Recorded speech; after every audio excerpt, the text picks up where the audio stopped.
Nicholas Montez, and you're watching my YouTube channel, The Teenage Movie Critic. And welcome back to the YouTube channel, everybody. I'm so excited to have y'all back regular again. Now, I know I'm a little late on this. I know I'm late on a lot of videos, but a couple days ago on we're past that. June 12th was the 3-year anniversary of one of my new favorite films of this year, Da 5 Bloods. This is a movie that I saw earlier back in March, really liked it, and now I get to talk about it as it's a celebration of cinema. So let's go ahead and get started talking about it.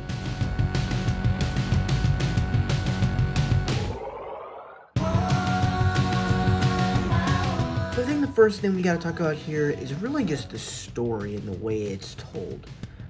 This is from the director, this is actually from director Spike Lee, and he's actually directed a bunch of films like Malcolm X and stuff like that has like great camera work. And I think what this movie was able to do what Spike Lee was able to do with this film was to make a story that really had great style. I mean, the way he transitions scenes is phenomenal. Like, I'm like, it feels so clever. It transitions into the past world, into the new world so well. It's like, it's so well done. But also in the war effects and everything, the way that it all looks, it looks exactly like older times, and I love that. So Spike Lee won me over but also the way that they told the story, and the way that it was kind of like this person digging for gold and stuff like that. It's all good. So I really love that story. So the story is one of the best parts of the film.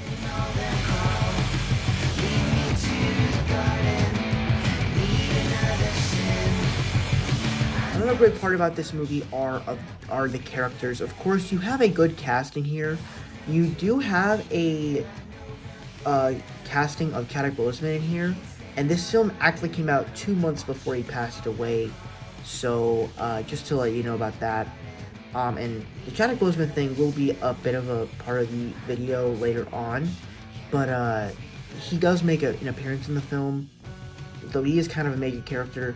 Then you also got Jonathan Majors, which I'm like, this is kind of crazy. Like, this was a year before we saw him as He Who Remains and Kang the Conqueror, as well as Damian Anderson in Creed 3. So, and I thought that seeing him as an earlier movie before all that was actually pretty good, and he does a great job in the movie. And then all the other castings I thought were great, and they're actually pretty funny, but they're also emotional. As you can tell, they're like a family. And so I thought all the characters really played their roles to perfection, and I really liked them.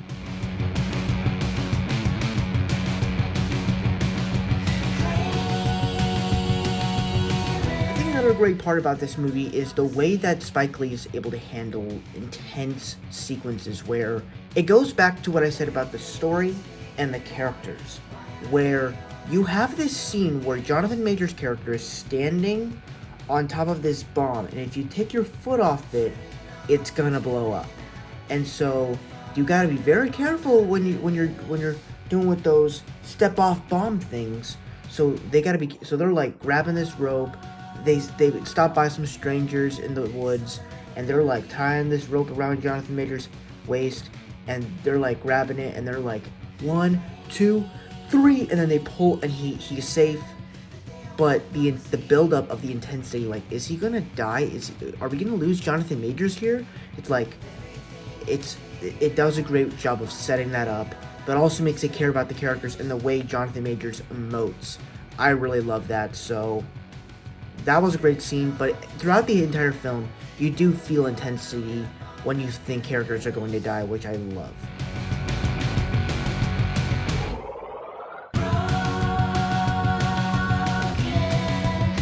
I think the last part we're going to talk about here is just the impact that this movie had.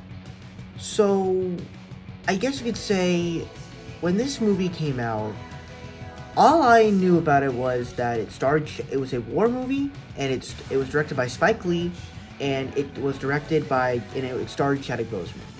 And I only heard about this movie when Chadwick Boseman passed away. And I'm going to be completely honest with you here. Chadwick Boseman does not really make an appearance in the film. He really doesn't. And he really is a character that plays a character that's dead in this movie. But he plays it in flashbacks as he's this past soldier that passed away a couple of years back. And I thought he played the role to perfection. I thought he did pretty good, but it just kind of feels weird that you named this movie of all the movies that he's in as one of the main films that he stars in, but he's not really in the movie all that much. Though he plays an important character, an important part of the story. At the same time, I still think it's good to check it out. If you're a fan of war movies, I would still say check it out because it is a good movie. It is a great film. So even though Chadwick Boseman doesn't have it all, it is still something to go back to and watch because he does play a soldier to perfection. And that is my review for Da 5 Bloods for Celebration of Cinema. Thank you guys so much for watching. I really hope you enjoyed. Don't forget to like, comment, and subscribe. All my social media stuff is in the about section over there. And I'll see you guys in the next video. Bye-bye.